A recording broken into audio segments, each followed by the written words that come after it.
Hello friends, welcome to बुनियाद academy. आज हम पढ़ेंगे केमिकल रिएक्शन ऑफ अमाइंस।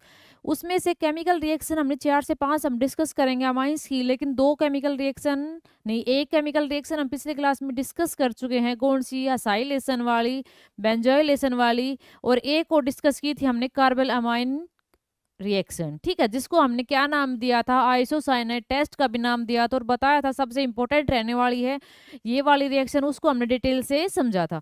आज ही क्लास में हम जो 3rd नंबर की जो केमिकल रिएक्शन अपनी आती है किसकी? अमाइंस की।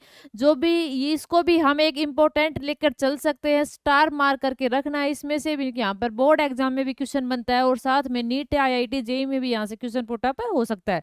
तो देखिए, नाम है हेंसबर्ग टेस्ट। क्या नाम है? Hinsberg test. अब इसमें कौन सा रिएजेंट हम यूज करते हैं? देखो, कंपटीशन में भी नीट जेईई में तो यही पूछ लेता है कि हेंसबर्ग रिएजेंट कौन सा है, और 4 फॉर्मूले अपने सामने रख देगा या उनके नेम अपने सामने रख देगा। ठीक है, तो हमें पता होना चाहिए इसमें कौन सा रिएजेंट है और ये टेस्ट है। ये टेस्ट किस लिए किया जाता है? तो ये जो टेस्ट है इसको अभी मैं आपको डिटेल से समझाऊंगी। ये जो टेस्ट है ना, ये 1 डिग्री, 2 डिग्री, 3 डिग्री अमाइंस को डिस्टिंग्विश करने के लिए किया जाता है, डिफ्रेंशिएट करने के लिए किया जाता है, उनको सेपरेट करने के लिए। अगर उनका मिक्सर हमारे सामने रख दिया जाए, कोई मिक्सर है, मान लो उसमें 1 डिग्री अमाइन भी है, 2 डिग्री भी है और 3 डिग्री भी है, तो इसको कैसे, इस मिक्सर में से हम कैसे डिफ्रेंशिएट करेंगे, कैसे आइडेंटिफाई करेंगे कि 1 डिग्री अमाइन, 2 डिग्री अमाइन और 3 डिग्री अमाइन? तो इनके मिक्स अमाइंस का जो मिक्सचर है उसको डिफरेंशिएट करने के लिए भी इस टेस्ट का यूज किया जाता है। तो देखिए, बात करते हैं सबसे पहले कि हेंसबर्ग टेस्ट जो होता है ये रिएजेंट कौन सा होता है। मोस्ट इंपॉर्टेंट बनता है ये क्वेश्चन यहाँ से। तो सबसे पहले अगर हम बात करें तो ये जो रिएजेंट होता है ना, इसको हम बोलते हैं बेंजीन सल्फोनाइल क्लोराइड। कौन सा? Benzene sulfonyl chloride. फॉर्मूला लिखते हैं C6H5 SO2Cl। ये कौन सा है? इसका नाम क्या है? बेंजीन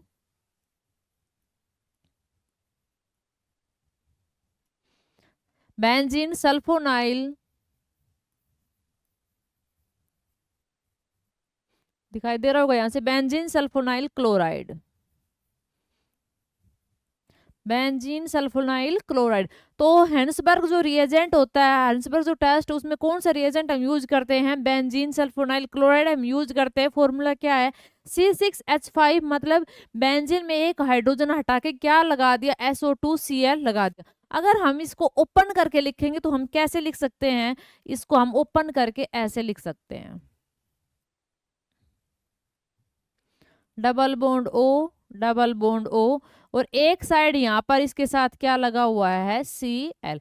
ये है अपना किसका? ओपन स्ट्रक्चर है किसका? बेंजीन सल्फोनाइल क्लोराइड का। ठीक है, तो आइए अब हम देखते हैं कि कैसे ये जो रिएजेंट है ये डिफ्रेंशिएट करता है, इस मिक्सचर को अलग करता है 1 डिग्री अमाइन के साथ, 2 डिग्री और 3 डिग्री।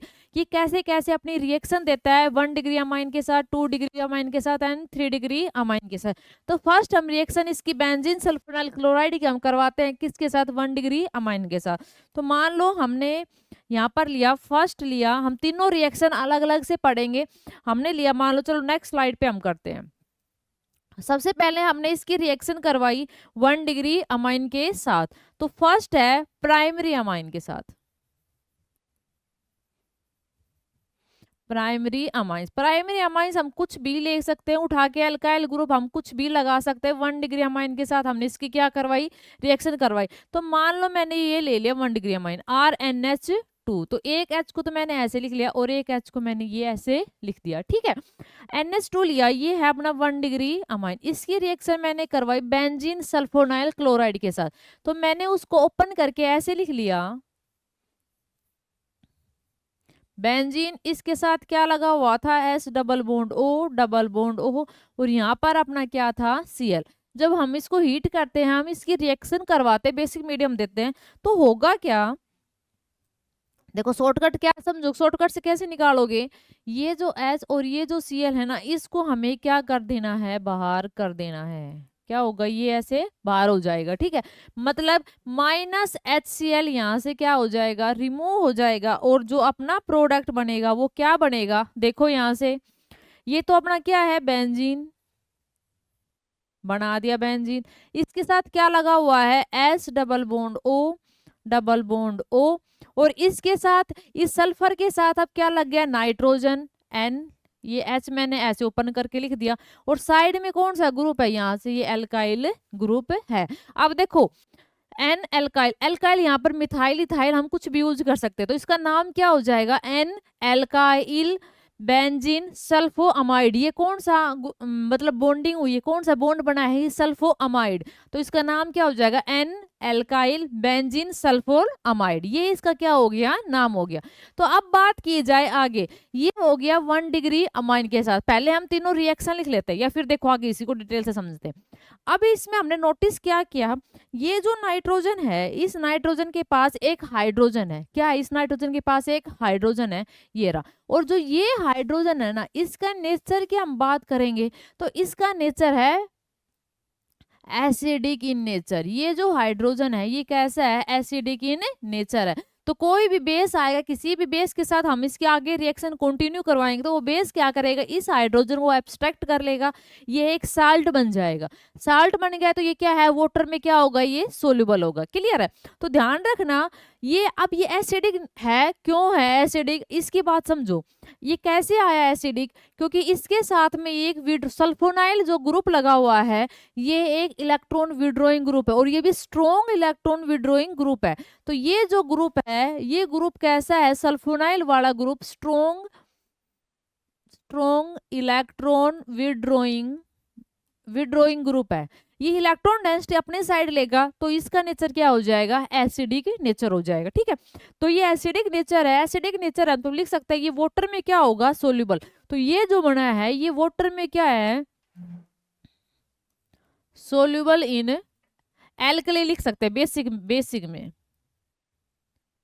इसमें क्या होगा, ये सोल्यूबल होगा ये। ठीक है। अब देखो क्या होगा, ये वाटर में क्या होगा, सोल्यूबल वाटर कह सकते हैं, या कोई बेस, अगर हम बेस के साथ रिएक्शन करवाएंगे तो ये उस बेस के साथ क्या होगा, बेसिक मीडियम में क्या होगा, सोल्यूबल अपना हो जाएगा।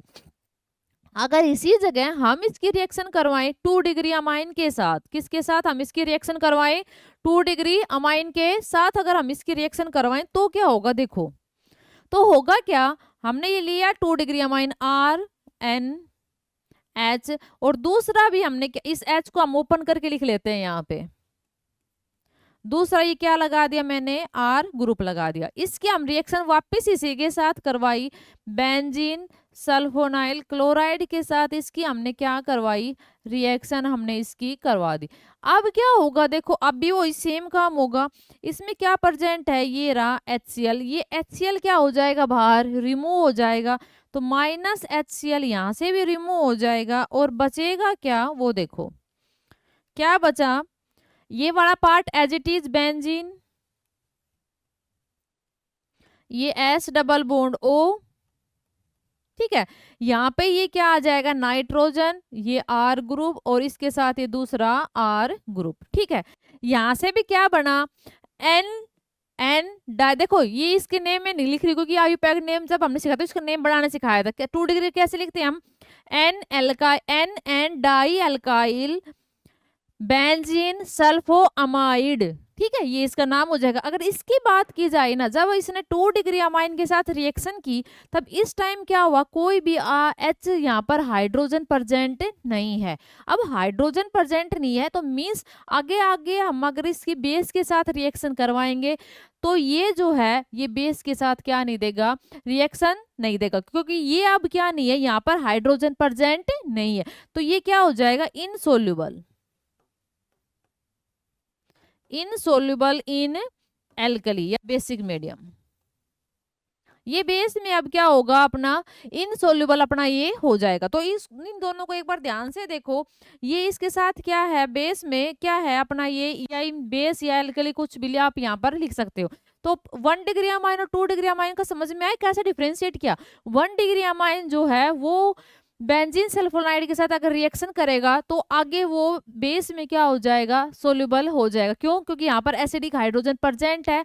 रिएक्शन भी करवा के हम यहाँ पर दिखा सकते हैं, इसको हम हटा देंगे, साल्ट बन जाएगा, यहाँ पर आ जाएगा इसका पॉजिटिव चार्ज। ठीक है, नेगेटिव, और वहां पर बेस का अगर KOH के साथ अगर हम रिएक्शन करवा रहे तो K पॉजिटिव लग जाएगा। तो ये जो साल्ट बनेगा ये क्या बना है, अपना सोल्यूबल बना है। लेकिन अगर हम 2 डिग्री अमाइन के साथ हम इसकी बेंजीन सल्फोनाइल क्लोराइड अगर रिएक्ट करता है तो ये प्रोडक्ट तो बन जाएगा, लेकिन जो ये प्रोडक्ट अपना बना है ये इनसोल्यूबल है किसमें, एल्कली। तो दोनों में डिफरेंशिएट कर दिया ना। इस ये हांसबर्ग जो अपना रिएजेंट है इसने क्या डिफरेंशिएट किया कि 1 डिग्री अमाइन तो सोल्यूबल होता है किसमें, एल्कली में, और जो 2 डिग्री अमाइन है ये क्या होता है, इनसोल्यूबल इन एल्कली होता है। अगर हम 3 डिग्री अमाइंस की बात करें तो देखो क्या होगा, जब हम इसकी रिएक्शन करवाएंगे 3 डिग्री अमाइन, तो हमने लिया यहाँ पर 3 डिग्री अमाइन। 3 डिग्री अमाइन में हमें पता है कोई भी क्या नहीं है, यहाँ पर बेस नहीं है, नहीं हाइड्रोजन नहीं है। हमने इसकी रिएक्शन करवानी चाहिए किसके साथ, वही बेंजीन सल्फोनाइल क्लोराइड के साथ। इसकी रिएक्शन करवाई जब हमने, तो हमने क्या देखा, यहाँ पर क्लोरीन तो है लेकिन इसी में जो 3 डिग्री अमाइन है इसमें क्या प्रेजेंट नहीं है, यहाँ पर हाइड्रोजन ही प्रेजेंट नहीं है। और अगर हाइड्रोजन ही प्रेजेंट नहीं है तो HCl कहाँ से रिमूव होगा, इन दोनों की बॉन्डिंग ही नहीं होगी। तो यहाँ पर हम साफ साफ लिख सकते हैं नो रिएक्शन। तो समझ में आया, देखो कैसे डिफ्रेंशिएट किया इसने कि 1 डिग्री अमाइन जो था वो तो सोल्यूबल हो गया किसमें, बेंजीन सल्फोनाइल क्लोराइड में। 2 डिग्री अमाइन के साथ रिएक्शन तो हुई लेकिन वो सोल्यूबल नहीं हुआ, तो इनसोल्यूबल पार्ट हमें मिल जाएगा। और जो 3 डिग्री अमाइन है वो जो रह जाएगा वो क्या मिलेगा, 3 डिग्री अमाइन, क्योंकि 3 डिग्री अमाइन के साथ रिएक्शन ही नहीं करता। ठीक है, तो आई होप आपको ये अच्छे से समझ में आएगा क्या हेंसबर्ग जो रिएजेंट होता है। फर्स्ट क्वेश्चन तो ये निकल के आता है जो हेंसबर्ग रिएजेंट है वो क्या होता है। तो हेंसबर्ग रिएजेंट कौन सा होता है, बेंजीन सल्फोनाइल क्लोराइड, फॉर्मूला भी याद होना चाहिए। सेकंड बात, इसका काम क्या होता है, तो इसका काम क्या होता है, ये क्या करता है, 1 डिग्री अमाइन, 2 डिग्री अमाइन और 3 डिग्री अमाइन को डिफ्रेंशिएट करता है, इसके मिक्सचर को डिफ्रेंशिएट करता है। कैसे करता है, अभी हमने देखा कि जो 1 डिग्री अमाइन है, 1 डिग्री अमाइन तो क्या होगा, इसमें सोल्यूबल हो जाएगा बेस के साथ, बेस में। और जो 2 डिग्री अमाइन है वो रिएक्शन, तो 1 डिग्री अमाइन ने रिएक्शन भी की और सोल्यूबल भी हुआ। 2 डिग्री अमाइन रिएक्शन तो करेगा लेकिन इनसोल्यूबल पार्ट हमें मिल जाएगा।